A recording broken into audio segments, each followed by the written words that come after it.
wanna live a life. That guy did, oh my gosh! Surprise, motherfucker! What? Oh my god, you're fucking crazy!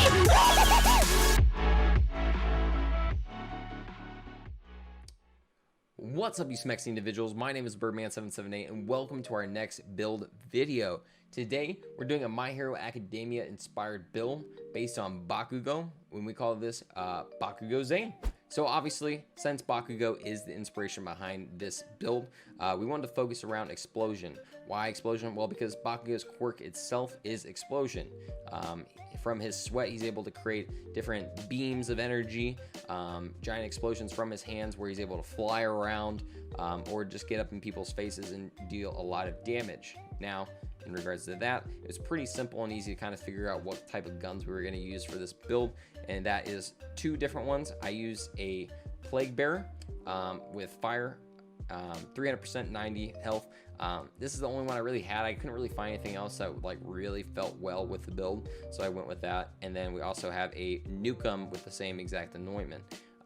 Why these two? Well, the Nukem, first off, it's a Nukem, guys. I mean, it's going to do a lot of damage to a large area of effect, just like Bakugo would do with his quirk itself.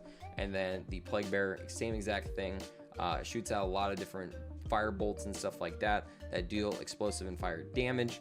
I really liked it, and also both of these guns are Torg related, so again, it kind of fits in that realm of explosions.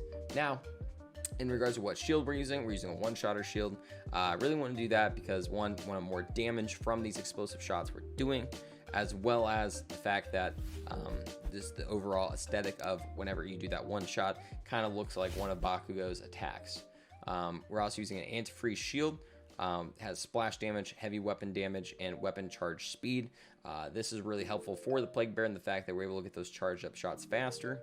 I'm using an It's Piss grenade with the weapon, grenade, and action skill damage increased. And then we're using a Snowdrift Victory Rush.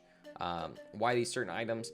Well, with the Snowdrift, I really wanted to get more speed out of Bakugo. I almost called him Bakugo, out of Zane, so he kind of resembled that idea of Bakugo. He is a very speedy character himself in the show, anime, manga, whatever you want to say.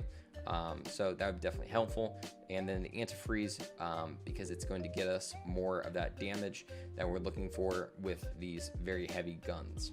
So in regards to the skill trees and why we're using certain items, in regards to the blue skill tree, we're always going to go into violent speed and violent momentum. Why? Because again, with the fact Bakugo is a speedy character, we want to add to Zane's speed, and also it's going to increase more damage.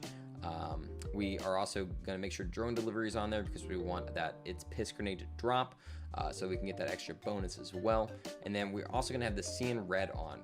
Why? Because we don't have the Seeing Dead class mod to proc all those kill skills, so this is going to help out whenever we activate them.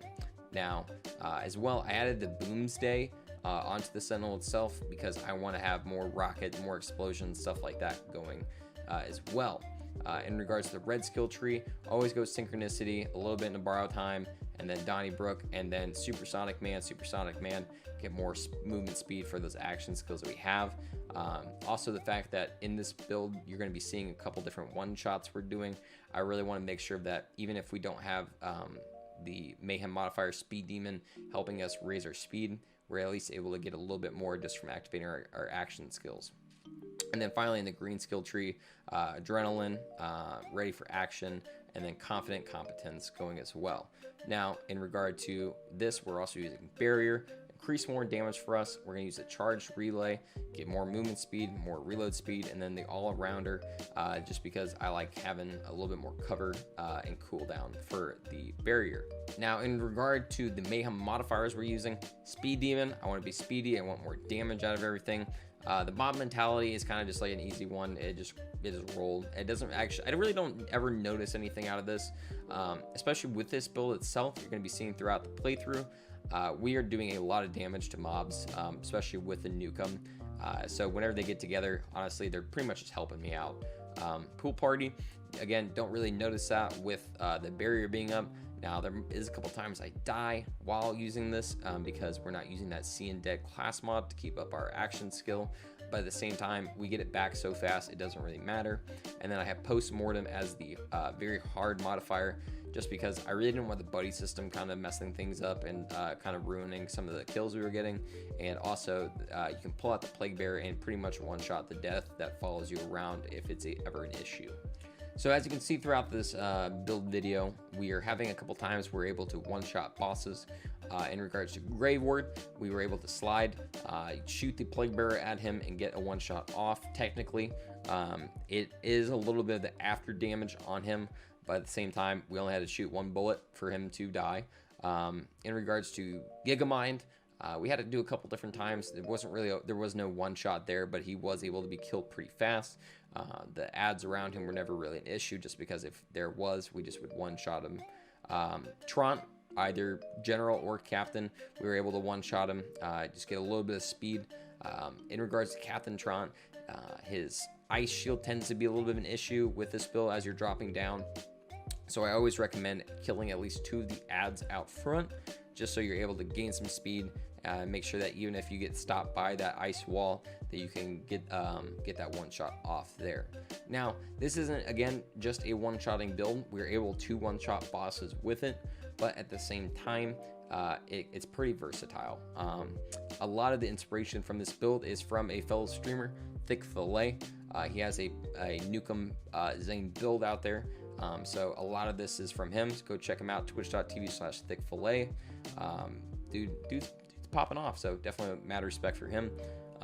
But at the same time, we want to go with this theme of Bakugo. So having that Nukem in some of those aspects that Thick did in his Nukem Zane build helped out a lot.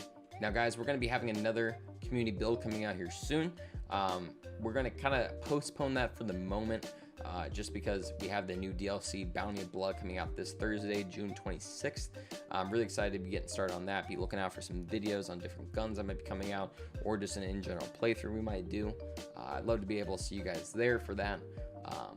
But any input you guys have on these builds, always make sure you comment down below in regards to that. Make sure as well, down below, I have all my social media accounts. I stream Monday, Wednesday, Friday, starting at 9 p.m. on twitch.tv/birdman778. We're on youtube.com/birdman778, Twitter at birdman778, and Instagram at birdmangram. Now, again, I love to be able to improve these builds as much as possible, so give me some feedback. What do you like? Tell me as well in the comments below, what is your favorite My Hero Academia character? I'd love to see if we can make more builds in regards to the manga and anime itself. But guys, until next time, I hope you have a wonderful rest of your day, and make sure you're staying smexy.